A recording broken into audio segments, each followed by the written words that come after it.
पौधों में जनन, यानी पुष्पी पौधों में जनन कैसे होता है, तो ये हमारा जो है आज का चैप्टर रहेगा।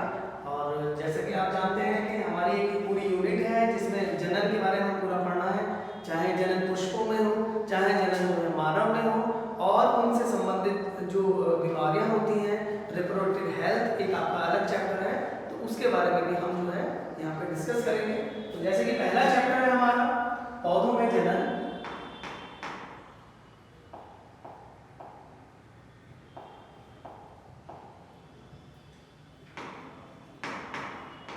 पौधों में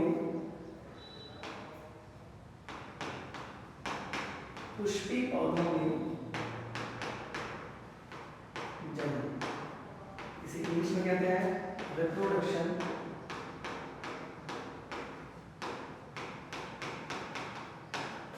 इन फ्लावर प्लांट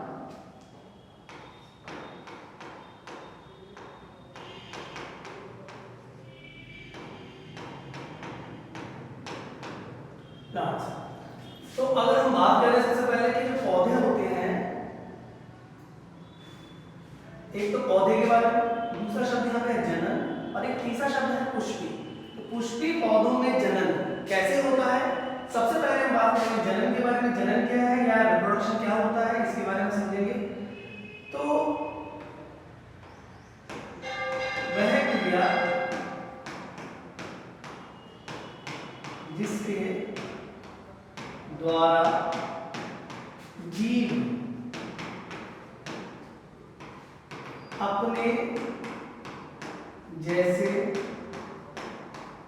संतानों को उत्पन्न करते हैं,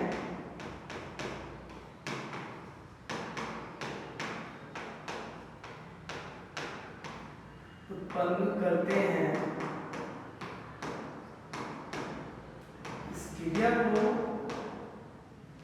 इसे जनन कहते हैं।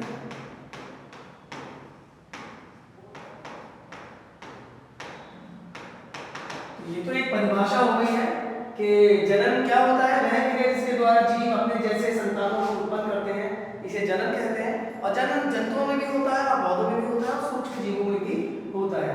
दूसरी बात करें कि पौधों में जनन होता है, तो पौधों के जो मुख्य भाग होते हैं, तो पौधों के अंदर दो मुख्य भाग होते हैं। सबसे पहला होता है इसमें वर्धी भाग, और वर्धी भाग को इंग्लिश में कहा जाता है वेजिटेटिव पार्ट, और दूसरा होता है जनन भाग, और यह आ जाता है वर्धी भाग। इसे बोलते हैं वेजिटेटिव पार्ट, और इसे बोलते हैं रिप्रोडक्टिव पार्ट।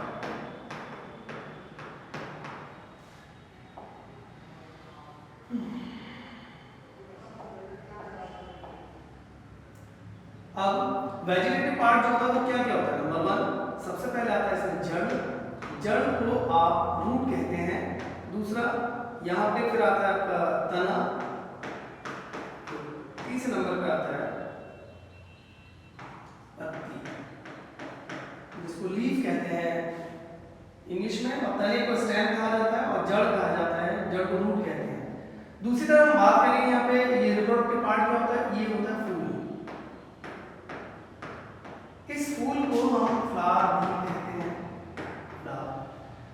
अब अगर बात करें तो पुष्प यहाँ दिया हुआ है, मैं यहीं पर इसको बता दे रहा हूँ, इसे पुष्प भी कहते हैं, और यही हमारा जो टॉपिक रहेगा।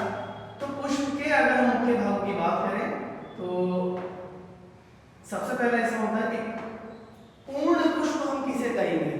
पूर्ण पुष्प किसी भी प्लांट में हम जब भी कहते हैं कि जब उसके अंदर 4 भाग उपस्थित हों, और वो 4 भाग कौन कौन से हो सकते हैं। सबसे पहला होता है इसमें बाह्य दल, इस बाह्य दल को बोलते हैं सेपल। दूसरा होता है इसमें दल, इसे बोलते हैं पेटल्स।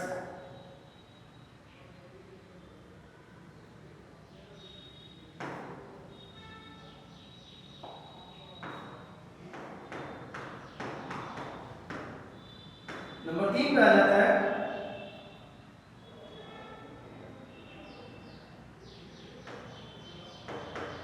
जायाम, जिसे बोलते हैं डायलेशन, इसे स्त्री केसर भी बोलते हैं। और फोर्थ आ जाता है आपका पुंकेसर, इसे एंड्रूशियम कहा जाता है, एंड्रूशियम।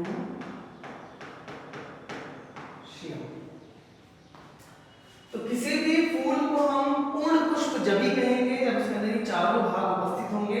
जैसे सेपल है, बाह्यदल बोलते हैं, पेटल को दल बोलते हैं, और जाया यानी डायलेशन कहा जाता है। और फिर पुंकेसर आता है जिसको हम एंड्रूशियम कहते हैं। ये नर भाग है, ये मादा भाग है। तो मादा भाग और ये वाला होता है नर भाग।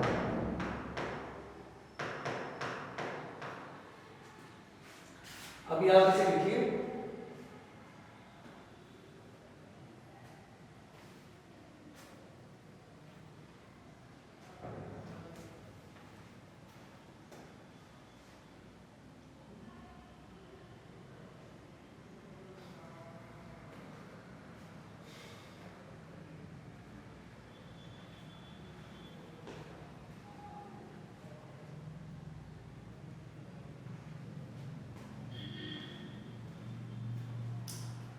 के बाद हम नेक्स्ट स्लाइड पर पहुंचते हैं कि शायद आप सभी ने नोट कर लिया होगा।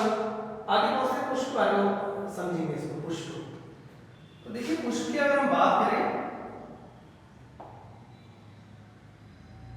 अब और डिटेल अगर हम समझेंगे इसको, तो पुष्प यानी कि फ्लावर जो होता है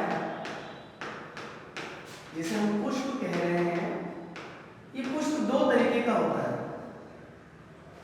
एक तो पुष्प होता है अपूर्ण, जो अभी हमने बात की,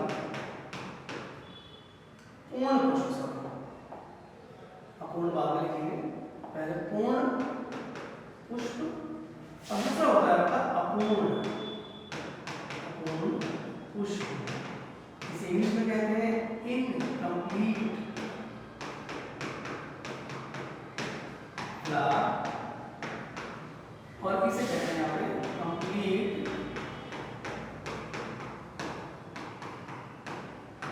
फ्लावर। अभी जो बताया जैसे कि इसके अंदर कौन कौन से चार भाग होते हैं पूर्ण पुष्प में, कब कहलाएगा जब इसके अंदर चार भाग उपस्थित हो। तो बाह्य दल ये उपस्थित होना चाहिए, फिर दल उपस्थित होना चाहिए, और इसमें स्त्री केसर,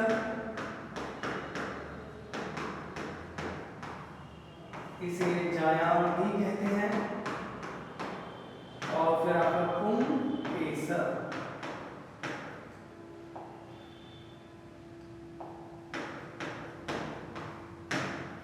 और इसे जो है इंग्लिश में बोल देते हैं एंड्रूशियम। अभी हम दूसरी तरफ बात करें, अपूर्ण पुष्प क्या होता है। एक तो ये क्या होता है, अपूर्ण पुष्प जो भी होगा उसको कहा जाएगा एक लिंगी।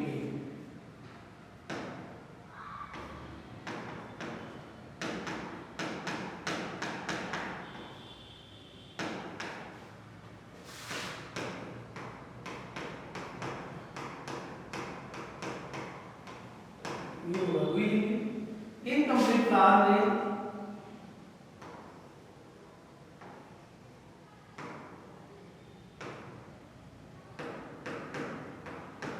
नर पुष्प अलग होता है और मादा पुष्प अलग होता है। नर पुष्प में पुंकेसर,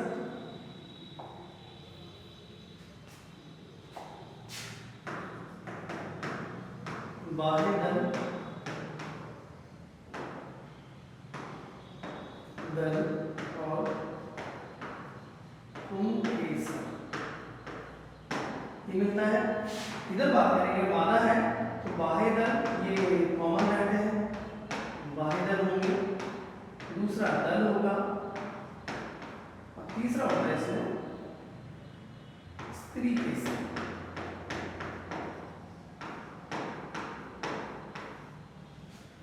क्योंकि इस पुष्प में जो है नर भाग नहीं है, ये जो है इसीलिए एक लिंगी है, स्त्री केसर है। फिर अगर किसी पुष्प में दोनों ही भाग होते हैं जैसे स्त्री केसर पुंकेसर, तब उसको बोलते हैं द्विलिंगी, हर्माफ्रोडाइट इसको कहा जाता है।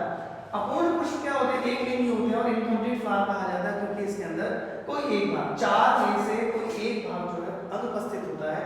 जैसे नर पुष्प है तो उसके अंदर मादा भाग नहीं होगा, और अगर मादा पुष्प है तो उसके अंदर नर भाग नहीं होगा। तो नर पुष्प जैसे कि इसके अंदर जो मुख्य भाग पाए जाते हैं, पहला है इसका बाह्य दल, दूसरा है दल, और तीसरा है इसका पुंकेसर जो मुख्य भाग है इसका। और फिर है मादा पुष्प जो होता है उसके अंदर बाह्य दल होता है, दल होता है, और इस तरीके से होता है।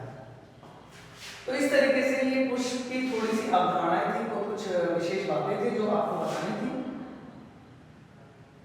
नेक्स्ट स्लाइड पर पहुंचते हैं। नेक्स्ट स्लाइड पर हम बात करेंगे पुष्प के बारे में, इसकी संरचना कैसी होती है, कौन कौन से मुख्य भाग होते हैं, उन सभी को हम यहाँ पे पढ़ेंगे और समझेंगे भी।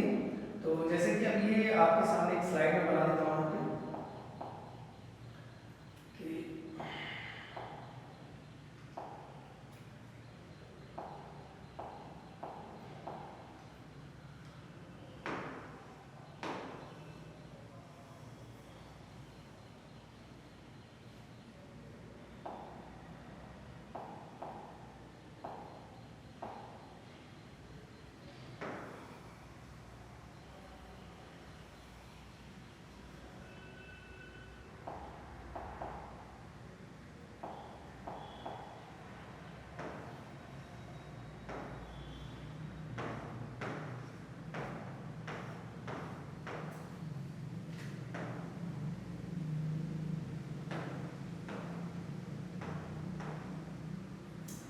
ये इस तरीके से मैंने जो पुष्प की संरचना बनाई है, और इसमें आप देखेंगे कि इसमें मैंने विभिन्न भाग दिखाए हैं।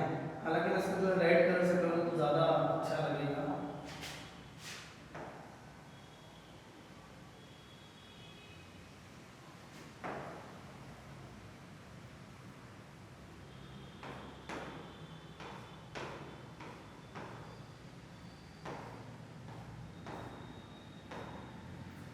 यहाँ पर इसको जो है हम इसको लेबल करते हैं, तो लेबल करने के लिए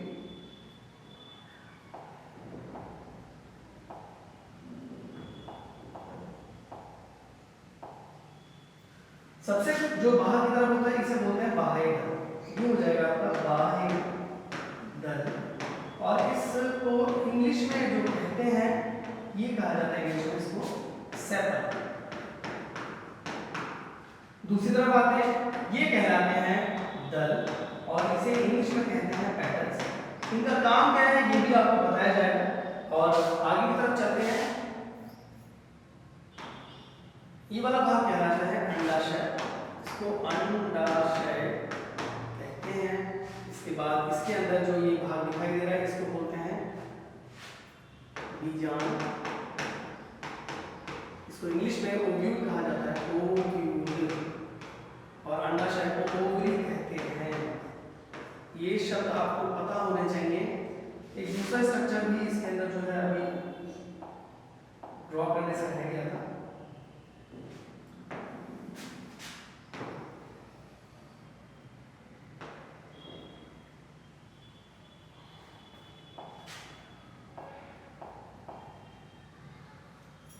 ये फिर कहलाता है आपका वर्तिका,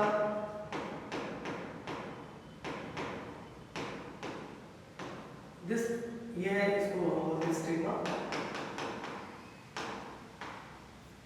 और ये वाला पोर्शन कहलाता है इसका वर्तिका, इसे इंग्लिश में बोलते हैं स्टाइल। दूसरी तरफ हम पहुंचेंगे तो ये जो है ये नर भाग है, जो ये दिखाई दे रहा है सब, इसको बोलते हैं हम एंथर, और ये एक तंतु के द्वारा नीचे की तरफ जुड़ा रहता है, इसको बोला जाता है फिलामेंट। फिलामेंट इस तरीके से एक पुष्प की संरचना आपके सामने है कि पुष्प का सबसे जो बाहरी भाग होता है उसको बोलते हैं बाह्य दल, और ये सेपल्स इंग्लिश में कहलाते हैं। ये ग्रीन कलर के होते हैं, और ग्रीन कलर के होने की वजह से इनके दो मुख्य कार्य होते हैं। एक तो ये जो इसमें अंदर के जो भाग इसमें विकसित हो रहे होते हैं, तो यह उनको एक सुरक्षा देता है पहला, क्योंकि ये हरे रंग का होता है तो ये फोटोसिंथेसिस भी करता है, जिसके द्वारा भोजन का संचय भी और भोजन का निर्माण दोनों होते हैं। अगला है दल। दल क्या होते हैं, ये इंग्लिश में पेटल होते हैं। पेटल्स जो होते हैं किसी भी फूल के अंदर ये कलरफुल हो सकते हैं या कलर लाइट शेड के भी हो सकते हैं। तो अगर ये कलरफुल है कि कलरफुल है, ये जितने भी कीट होते हैं उनको ये अपनी ओर आकर्षित करते हैं, इसीलिए कलरफुल होते हैं। अगला भाग जो कहलाता है ये मादा भाग है। तो मादा भाग में सबसे नीचे की तरफ होता है अंडाशय, और इस अंडाशय के अंदर ओवरी कहते हैं इसे, और इस ओवरी के अंदर जो है ओव्यूल प्रेजेंट होता है। तो ये वाला जो पोर्शन है इसे हम ओव्यूल कह रहे हैं, जिसके अंदर निषेचन की क्रिया होती है और इसी के अंदर मादा युग्मक का निर्माण भी होता है। हम आगे की तरफ पढ़ेंगे इसको। आगे की तरफ चलते हैं तो हमें ट्यूब जैसी संरचना दिखाई दे रही है, तो इसको हम स्टाइल बोलते हैं। और स्टाइल के बाद क्या होता है, जो पराग कण के लिए एक रेसिप्टेटिव प्लेस होता है, इसको हम यहाँ पर स्टिग्मा कहते हैं। इसके बाद नर भाग की बात करेंगे तो ये एंथर है, जिसके अंदर नर युग्मक का निर्माण होता है, और दूसरी तरफ ये एक छोटी सी पतली तंतु के द्वारा जुड़ा रहता है, इसे हम फिलामेंट कहते हैं। और ये इस पुष्प के अंदर क्योंकि चारों भाग उपस्थित हैं, पहला भाग इसमें है बाह्य दल, दूसरा दल, और तीसरा है इसमें मादा भाग जिसे हम स्त्री केसर बोल रहे हैं, और चौथा भाग इसमें पुंग केसर जो इसके अंदर उपस्थित है। इसीलिए इस पुष्प को पूर्ण पुष्प कहा जाता है, कंप्लीट फ्लावर, क्योंकि इसके अंदर चारों भाग उपस्थित हैं। तो आप इसको अभी नोट कर लीजिए 1-2 मिनट में।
यहाँ पर इसे वर्तिका बोलते हैं, इसे वर्तिका कहा जाता है।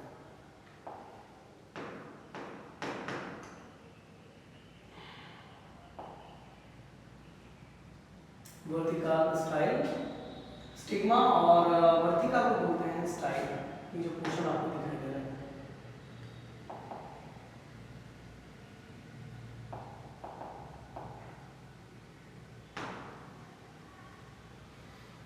बहुत से नेक्स्ट स्लाइड पर अब थोड़ा सा हम जो है थियोरेटिकल पार्ट इसमें डिस्कस कर लेते हैं। हमारा थियोरेटिकल पार्ट क्या रहेगा इसमें, जैसे कि पुष्प के बारे में।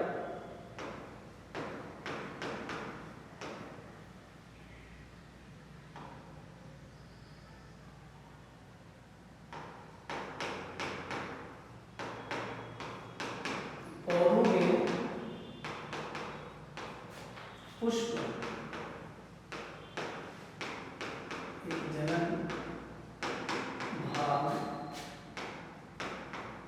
होता है,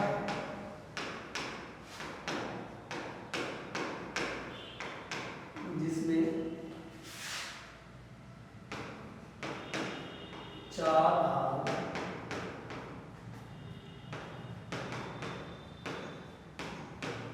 बाह्य दल,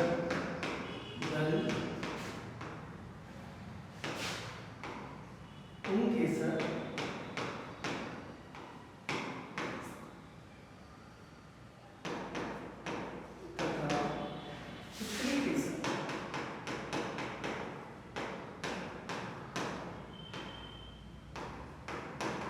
पाए जाते हैं।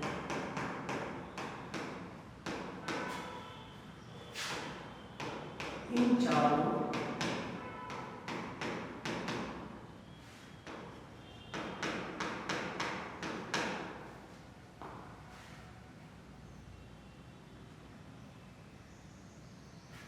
भागों के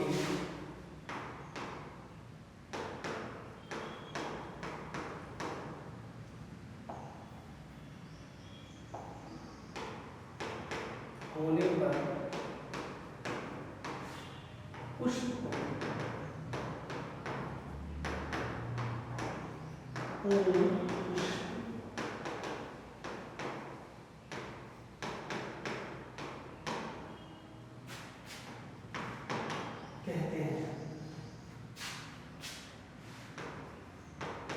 पुष्प के मुख्य भाग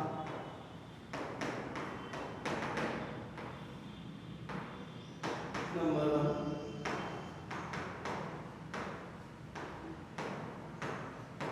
बाहर यह सबसे बाहरी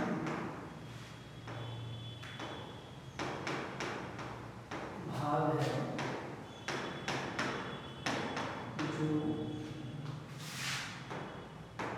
हरे रंग का होता है तथा पुष्प में विकसित हो रहे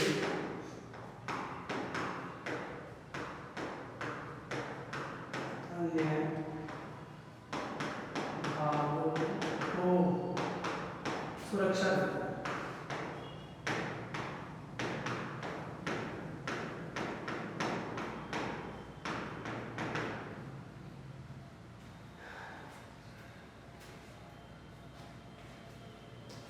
अभी नोट कीजिए आप इसको। पौधों में पुष्प एक जनन भाग होता है जिसमें 4 भाग बाह्य दल केसर तथा इस तरीके से पाए जाते हैं। इन चारों भागों के होने पर पुष्प को पूर्ण पुष्प कहते हैं। पुष्प के मुख्य भाग सबसे पहला बाह्य दल, यह सबसे बाहरी भाग है जो हरे रंग का होता है तथा पुष्प में विकसित हो रहे अन्य भागों को सुरक्षा देता है। यानी कि अंदर जो उसकी तरफ जो विकसित हो रहे हैं, जैसे कि दल हो रहा है, स्त्री केसर है या पुंकेसर केसर है, तो उनको ये प्रोटेक्ट करता है, सुरक्षा देता है।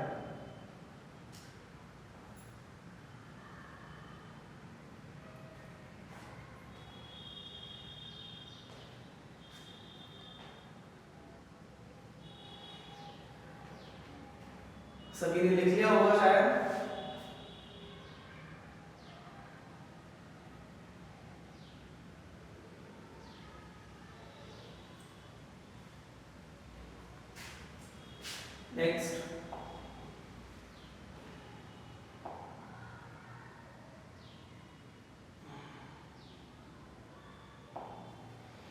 नेक्स्ट है दल।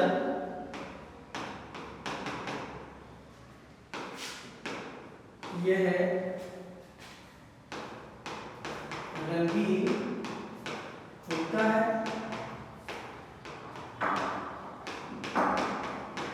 तथा परागण क्रिया के लिए हेतु कीटों को इंग्लिश में इंसेक्ट कहते हैं। इंसेक्ट को अपनी ओर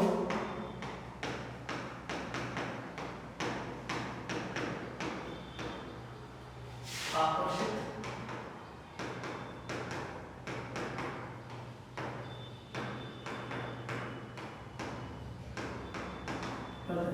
दल को इंग्लिश में पेटल्स कहते हैं, पेटल्स। और बाह्य दल को सेपल्स कहा जाता है। इसके बाद दूसरा जो इसमें बिंदु आ जाएगा वो आ जाएगा इसमें पुंकेसर।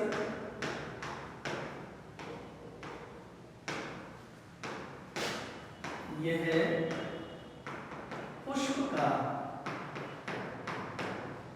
नर भाग है जिसमें नर युग्मक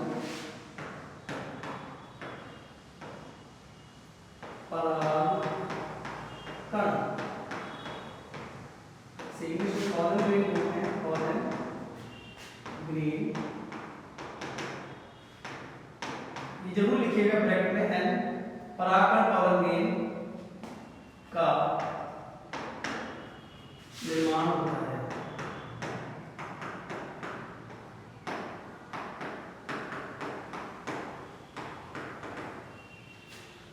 नेक्स्ट है स्त्री केसर।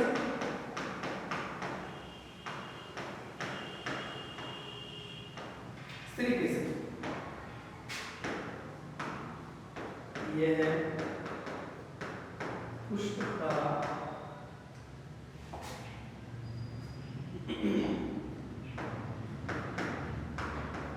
मादा भाग है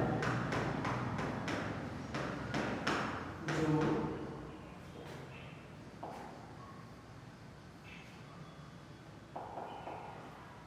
जिसने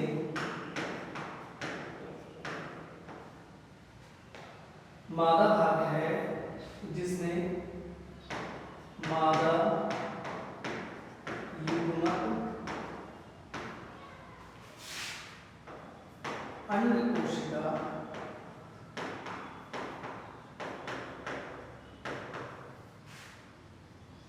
ब्रैकेट में कहते हैं एक्स है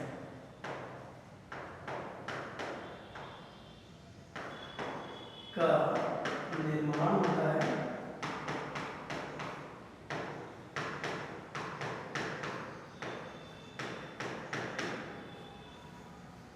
इसमें भी एन लिखिएगा मादा युग्मक क्या है कुछ भी यहाँ पे लिख दीजिएगा एन, क्योंकि एन नंबर क्या होता है मैं बताऊंगा आपको। एन नंबर किसी भी कोशिका का, अगर मान लीजिए किसी कोशिका का, जैसे मनुष्य के अंदर 46 गुणसूत्र होते हैं, तो 46 का जो आधा होगा वो एन नंबर कहलाएगा। अब देखिए 46 का आधा कितना हो जाएगा 23। तो हमारे अंदर जो युग्मक है अगर मानव के अंदर, तो 23 गुणसूत्र उनके अंदर होते हैं। जैसे अंड कोशिका हो गई या शुक्राणु कोशिका हो गई है, तो उनके अंदर 23 गुणसूत्र होते हैं अलग अलग। ऐसे ही अगर इस प्लांट के अंदर मान लीजिए मैं ये कहता हूँ कि इसके अंदर 30 या फिर 50 गुणसूत्र हैं 50, तो जो 50 का आधा वो नंबर होगा वही उसका एन नंबर कहलाएगा। एन बराबर होगा 50/2 हो जाएगा, तो एन बराबर यहाँ आ जाएगा 25। तो कोई भी संख्या जो 2n होती है, तो यहाँ पर हम लिख रहे हैं 2n है ना, और इसका n निकालना है। 2n यहाँ पे कितनी हो जाएगी बराबर 50, तो इसका n कितना हो जाएगा, n बराबर हो जाएगा 25।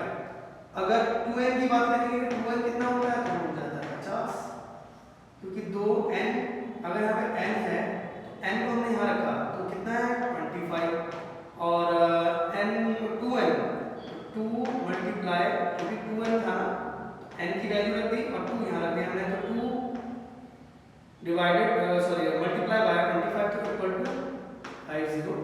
यानी कि अगर हम 25 की गुणा कर देते हैं 2 से, तो हमारे पास 50 संख्या आती है गुणसूत्रों की। गुणसूत्र क्या होते हैं थोड़ा सा और ये बता दूं, बड़ा कंफ्यूजन रहेगा आपको, हो रहा होगा मन में कि सर ये गुणसूत्र क्या होता है। तो गुणसूत्र किसी भी कोशिका के अंदर, जैसे कि आपने देखा होगा कि कोई कोशिका होती है,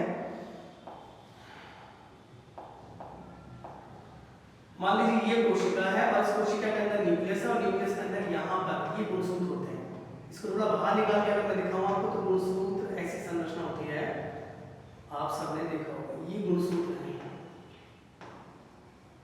तो ऐसा एक गुणसूत्र है, ये एक दिखाई दे रहा है, और ऐसा जो है 25 होंगे। मान लीजिए कि 25 हैं, तो n बराबर ये 25 गुणसूत्र ऐसे दिखाई देंगे, 25 होंगे ऐसे, तो उसे ही n नंबर कहा जाएगा। तो एक एग्जांपल की बात चल रही है, हर एक जीव के अंदर अलग अलग गुणसूत्र होते हैं। जैसे कि आप अगर हम एग्जांपल लें मानव के अंदर, जैसे अपना ही एग्जांपल ले लेंगे, तो हमारे अंदर 46 है, तो हमारा n नंबर कितना होगा, तो n नंबर हो जाएगा यहाँ पे n बराबर 2n, हमारा कितना है यहाँ पे 46, तो n बराबर कितना हो जाएगा 23, है ना। तो ये n जो मैंने लिखा है केवल इस वजह से मैं आपको समझा रहा हूँ, जो भी 2n नंबर होगा, ये जो मैंने n यहाँ पर लिखा है इसके मैं इसको मैं हाईलाइट कर रहा हूँ, ये भी मैंने लिखा है n नंबर। तो n का मतलब होता है जितने भी गुणसूत्र हैं उसका जो आधा